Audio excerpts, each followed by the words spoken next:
घटनाएं हो रही है, एक एक पर घटनाएं होती जा रही है, लेकिन फिर भी हमारे ड्राइवर्स को समझ में नहीं आता। अब गंभीरता होनी चाहिए। अब कल की घटना बड़ी दुखद है और इसी कारण से हमने ये स्वागत सत्कार नहीं रखा। आज किसी भी कार्यक्रम से कोई साफा या और कोई स्वागत का नहीं रखा। बड़ी दुखद घटनाएं हैं। आज फिर एक कोई घटना यहाँ शहर के अंदर हुई है जिसमें 7 लोगों के काल कवलित होने की सूचना मिली है। बड़ी दुर्भाग्यपूर्ण है, बड़ी दुखद है। मैं आपके माध्यम से आम नागरिकों को भी सावधान करना चाहूँगा कि इतनी गति तेज रखना ये ठीक बात नहीं है। असावधानी करना भी ठीक बात नहीं है। निर्दोष लोगों की जान चली जाती है, इसलिए सावधानी रखें, धीरे चलें, संभल के चलें, ट्रैफिक रूल्स का पालन करें, ये बहुत आवश्यक है। अभी हमने भी ये हमारी कार्यशाला इतनी महत्वपूर्ण थी, जो ही सूचना मिली हमने इसको तो तत्काल समाप्त कर दिया। मैं भी नहीं बोला, हाँ समाप्त कर दिया, बिल्कुल समाप्त कर दिया। हमने कार्यशाला को भी स्थगित कर दिया कि अब ये नहीं करेंगे। मैंने मेरा भाषण भी नहीं दिया।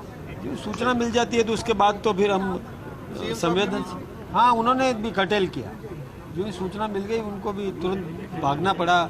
जो भी निर्देश देने हैं, जो राहत किस प्रकार से पहुंचाई जा सकती है, उस निमित्त सब अपने अपने क्षेत्रों में काम करेंगे।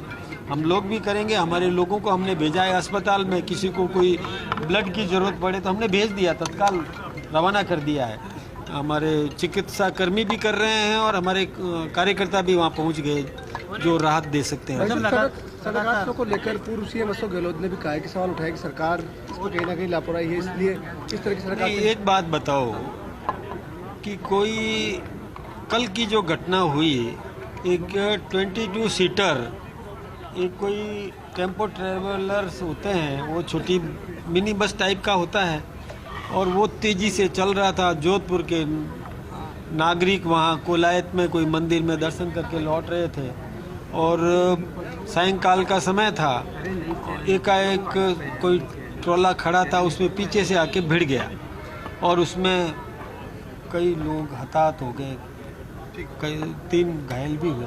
बड़ी दुखद घटना है। अब इसमें वो यदि ड्राइवर थोड़ी सावधानी से धीरे चलाता तो ये दुर्घटना भी नहीं हुई। जा रहे मौके पे जा रहे हैं? हाँ बिल्कुल, कल की और आज अभी भी मैं पहुंचूंगा भी, और बाकी सबको मैंने भेजा है, तत्काल भेज दिया है कि किस प्रकार से राहत दे सकते हैं वो दे। तो कोई ठोस इस बारे में नीति बननी चाहिए। मैं नीति तो देखिए साहब, ट्रैफिक रूल्स है, उन ट्रैफिक रूल्स का पालन करना चाहिए। और कोई भी स्टीयरिंग हाथ में पकड़ लेता है और वो ड्राइवर बन जाता है, उसके लाइसेंस को भी बहुत गंभीरता से चेकिंग करने की ज़रूरत है।